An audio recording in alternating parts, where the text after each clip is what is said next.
bring me pleasure. Most people think the Christian life is this, denying yourself all these worldly pleasures so that you can get to heaven. But if you're a new creature, worldly pleasures are no longer a pleasure.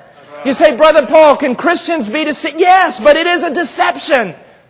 When a Christian stops renewing their mind in the Word of God, when they stop hanging around other godly people and having iron sharpening iron, and they stop thinking godly thoughts and they begin influenced by the world, they can go over there and stick their head right in a bucket of sin and bite down. And the moment they do, they know they're wrong.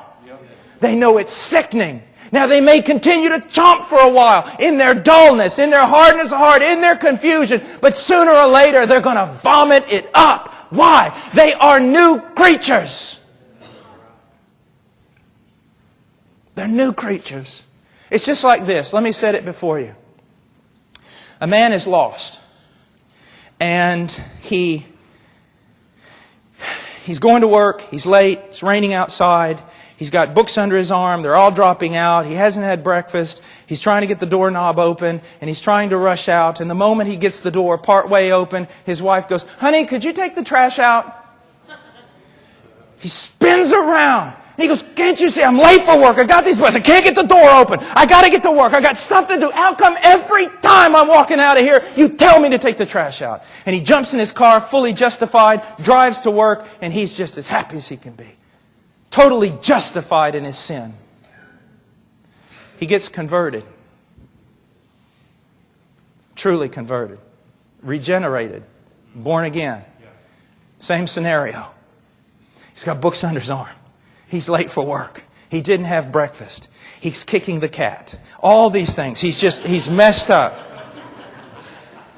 And he's walking out. He reaches out for the doorknob and his wife goes, "Honey, could you take the trash out?" He doesn't premeditate. He doesn't think. He doesn't, nothing. He does this. "What's wrong with you? Can't you tell I'm late for work and it's raining and it's pouring outside and my boss is going to get me? And how come every time I'm going out the door late you ask me to take the trash out?" And you say, "Well, behold the power of God." What are you talking about, Brother Paul? I'll tell you what I'm talking about. And the moment he does it, it's like a knife just went through his heart. And maybe he walks out the door. And it's like he engulfed down a bucket of slop. And maybe in his stubbornness, he turns the car on. Maybe he makes it to his office. Maybe even makes it part way through the day, husbands. But finally, he can't stand it anymore. The Spirit is convicting him so heavily. God is coming to him in discipline. But since he is a child of God, God no longer comes to him as a judge. He comes to him as a father. But it is so heavy upon him that he has to call his wife. "Honey, forgive me. I was so wrong." Now, why did that happen? Why?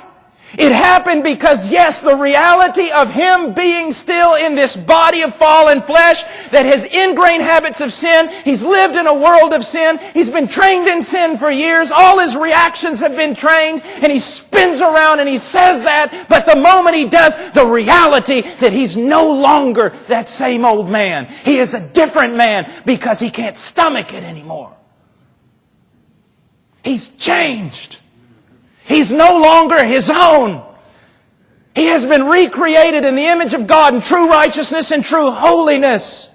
And he's brought to confession. Why? Because the reality of who he is, he's a different person.